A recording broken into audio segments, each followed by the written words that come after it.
थोड़ा अपना आगे का डंडा अपन ले जाओ माइक वाला। नेत्रालय खोलिए, इधर आ जाइए। आगे का डंडा अपन ले जा, काम अगर खत्म होगा। कुछ सवाल पूछब ओकर जवाब देबू। सवाल पूछे भैया। रात भर सवाल का नहीं खत्म भइले। अभी तो हम पहली बार खड़ा भेलिए पूछे बजे। अब रात भर के तो से पूछले से हम तो ना पूछलिए। चाहे ना मांगत हुआ तो दे दिया, उमर कौन दिक्कत। समझिया जब बिया हो क्या बात है। हाँ तो आप लोगों का मान है ना कि हमें सुना भाई गाना के हिसाब से बोली। सवाल है, कैसे सवाल है? अरे कौन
समाज में बाबा।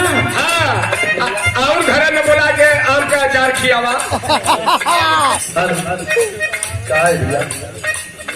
आम का अचार हो बताओ, आम का अचार खियावत रही। हाँ तब का परत गया।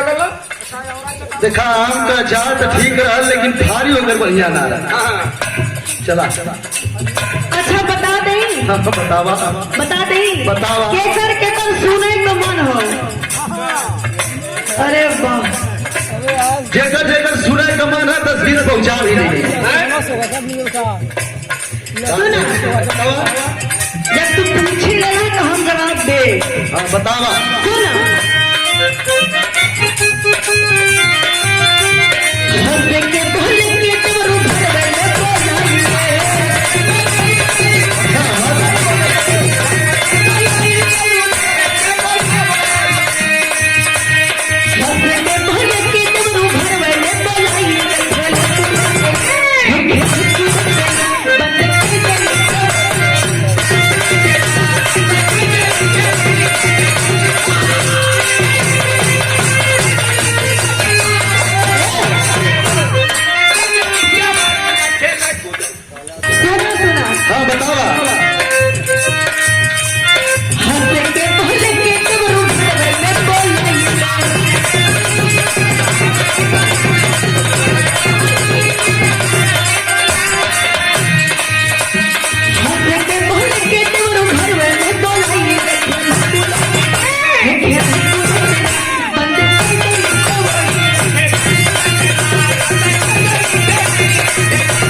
फैक्ट्री है रजा। अरे यहाँ फैक्ट्री है, फैक्ट्री है। मेरी मांगा सोचता तेरी का नहीं पहले हमके देवे तब उधर से लेवे मजा आएगा। क्या देगी सवालिया के जवाब हो और क्या देबू और कुछ वही लगता हो। अरे तुम्हारे फैक्ट्री से परियार इनका फैक्ट्री। हाँ अब का विचार हम नस मस्तक हो जाएगा। देखा यही तो पहला सवाल रहा, लेकिन दूसरा सवाल है का अरे कहावत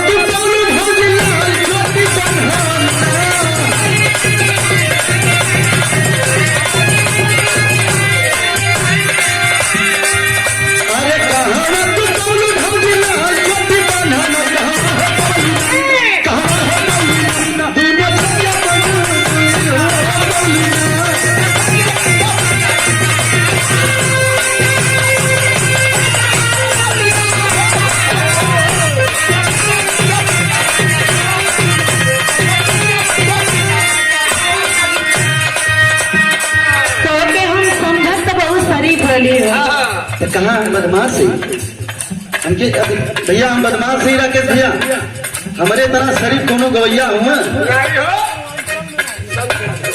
हम संत आदमी साला, हम खाली यह तो चूक हो गल, हमके संत ना बने के चाहे। ए बच्ची तू संत हुआ तो घर में तुझे बचौका के पैदा भर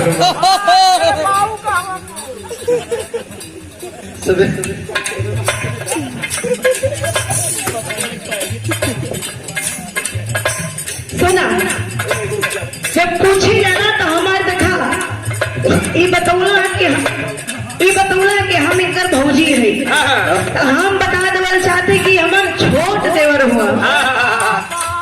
चला छोटे कलू भला मोट देवर ना कलू। चला बोला ये हमार छोट देवर हुआ, जब ये पूछी लेना तो हम इनके जवाब दे। सुना, छोटी